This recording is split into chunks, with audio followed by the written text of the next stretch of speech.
All right. Well, welcome back, everybody, to the brain injury discussion. This is your host, Jay. Today, we are going to talk more about anatomy, and this is going to be our fifth episode, and it's going to talk about the blood-brain barrier. Now, we don't usually talk much about the blood-brain barrier, but it's still part of brain anatomy, and I think it's definitely well worth covering in this episode. I'm going to talk a little bit about that. So that way we can provide some answers. Maybe go a little bit deeper into brain anatomy. It's always good to learn, and it's always good to continue learning. It's not just good enough that we do learn, but we expand upon our base of knowledge. So, with that being said, the sources will be in the description below. We would appreciate comments as well as interactions. If you have questions, we'll find answers for you. Maybe you've heard this before. Tell me where you've heard this. Also, feel free to give us a thumbs up as well as maybe subscribe to the channel. We try to put out this content weekly, and we try to make sure that this content is informational as well as educational. So, with that being said, let's get into this. So, the blood-brain barrier, this will be abbreviated by uh, BBB, or you'll see it like that, three Bs. It's not the Better Business Bureau. This is the blood-brain barrier, is what we're going to be talking about today. Um, what we know about it is that it is a semi-permeable layer that is found within the brain. It is found between the blood and the interstitium. And contrary to what this system says, that is actually spelled correctly because the interstitium, think about when a doctor says interstitial fluid, that's the fluid in between the cells and the blood vessels. We're talking about that in between space because the fluid that we're talking about, the fluid, the vitamins, minerals, this is the space that is in between the actual brain cell and the actual like blood vessels itself. It's made of few different types of cells. And again, we can go into detail on this if you want. But we're talking endothelial cells, pericytes, not parasites, pericytes, and astrocytes. And we're going to continue on this. But what does this blood-brain barrier do at its normal function? Well, it protects the brain. It protects the brain from a number of different things to include pathogens, swelling, viral diseases, as well as bleeds and hemorrhages. But it can only do it but so much. And again, we'll see that there are conditions that lead to damage of the blood-brain barrier. And so when we look at this graphic to the right here, we'll see that we have the brain itself, which is here, and we see the astrocyte cell here, which creates this area in between the blood vessel and the brain. And this is called the interstitial space. And an interstitial space can apply to other parts of the body as well. It's not, it's in between cells and blood vessels. And what we see here is that you have this blood vessel here, blood is flowing, and this allows for materials, as we can see beneath here in this section right here. This area, which is the blood-brain barrier, helps allow the transport of materials to and from the actual brain into the blood vessel itself, which I find fascinating. And this is on a microscopic level, mind you. This is not necessarily like something that we can visibly see, but this is something that happens very small, but yet still very important. And so, what is the actual purpose? Well, it controls really the entry and exit of molecules within the brain. So, how does the brain actually get nutrients? How does it actually like feed? How does the brain actually like exchange the oxygen, the carbon dioxide? How does the brain absorb those necessarily vitamins and nutrients? Well, it is through the blood-brain barrier.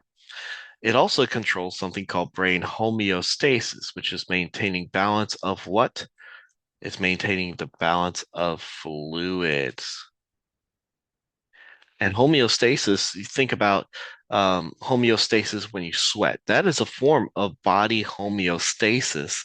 But now let's take this and let's apply that to the brain. And that's why the blood-brain barrier is important. You're maintaining fluid level in the brain.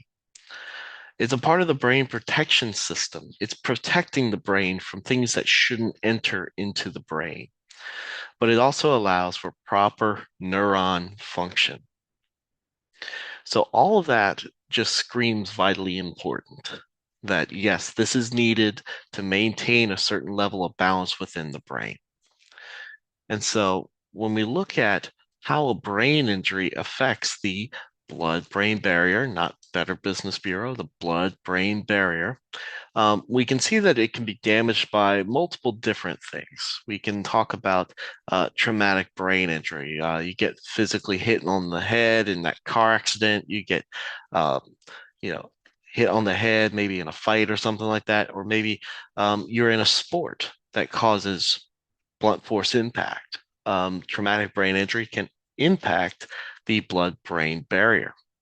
Same thing applies to a stroke, and we'll talk about cerebrovascular accidents. We've talked about that in the past, and we can go into further detail if in that subject if you want. But how does stroke affect the blood-brain barrier? Well, if you think about it, an aneurysm or a leakage or a break in that blood-brain barrier, if something's leaking out, that could be a problem, or maybe it's occluded. Maybe it's occluded by a clot and that could cause damage to the blood-brain barrier, as well as those healthy cells would eventually become unhealthy and maybe die. We also see that the blood-brain barrier can be damaged by infection. So think of swelling illnesses. Think of those encephalitis illnesses. Think about something like Eastern equine encephalitis covered in a previous video about mosquito-borne brain injury. We're talking very small scale here, but this can still affect a lot of brain functions. And we also see that the blood-brain barrier is also eroded by degenerative diseases. We talk MS or multiple sclerosis. That's another big one where we see degeneration of the blood-brain barrier, and that allows for toxins to enter the brain. And the same thing goes with uh, Parkinson's disease. And this is also seen in Alzheimer's disease. So these three aren't necessarily brain injuries, but the blood-brain barrier does have an effect on either preventing or if eroded, it could be eroded by one of these. And so what we see is that the blood-brain barrier, once damaged or eroded, allows toxins and other bad things to go into the brain. A toxin, in this case, being something that is not supposed to be there, that is damaging. And what we see in this graphic to the right is that we see a healthy system, like we saw in the previous slide. Everything's going through all perfectly, but then we see an injured blood-brain barrier where yeah, we see blood cells, we see other nutrients. Maybe there's too many nutrients that are going to part of the brain, or maybe not enough. But maybe we see other particles going into the brain. So this is definitely an interesting graphic that kind of displays that, yeah, this thing does have a role to play, which is the blood-brain barrier. And so think about that on a microscopic scale that this can definitely affect not only your brain, but also brain function. So, what are the consequences of an injured blood-brain barrier, or what are the consequences that tie in with brain injury and the blood-brain barrier?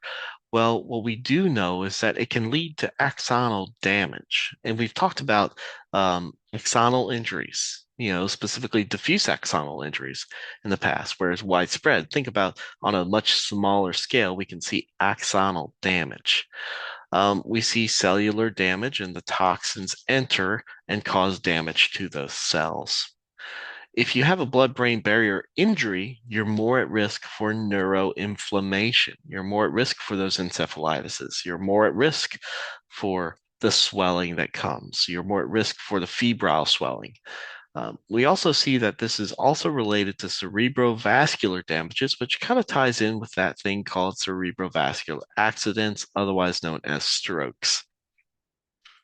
We also see that there will be swelling and edema, which is a fancy term for swelling or kind of the growing or exponential growth of the liquid or the cell, the swelling of the cells in there. But we also see this impacts medication and drug efficacy. Why? Because they will have to transfer between a blood-brain barrier in order to get to the brain to have the desired effect. And that leads into a whole nother subject called um, pharmacotherapeutic dynamics, or some might say it's more than just pharmacology. It is actually what's called pharmacodynamics, which is how the medication actually interacts.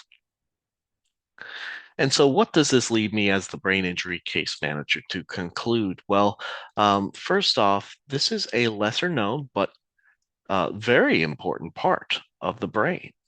This is important to the function. A car engine is more than just the engine block. We need to look at the brain as a whole, just like mechanics would have to look at the car engine as a whole. A car can't run without the pistons or the gas or the gas tank or the sensors or carburetor or fuel injectors. Same thing applies to the brain. We need to look at it as a whole in the terms of anatomy. Damage to this structure can have serious physiological consequences. Again, we talk about not just medication, but we also talk about swelling and that homeostasis. That homeostasis is important for maintaining the balance of fluid in the brain, just like your body, just like your thyroid, just like your thalamus helps maintain homeostasis in the rest of the body. We also see that it is important to know and also understand brain anatomy. It's not just enough to know that it's there, um, because that would make a great quiz question, but we should also seek to understand this. We should seek to understand how the brain works. Mechanics just don't replace parts. They actually understand how an engine works. And we should do the same thing with the brain. And also, we should continue learning about the brain. There's still more that needs to be discovered. There's still more that can be discovered about the brain. And yet, our knowledge of the brain is quite good, but there's still more that we can learn, not only on a corporate level as far as research goes, but also individually.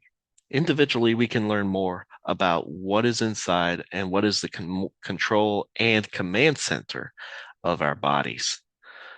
But with that being said, I think I'm going to leave it here at that. My sources are here as well as in the description below. I would encourage you to feel free to give us a thumbs up if we did a good job.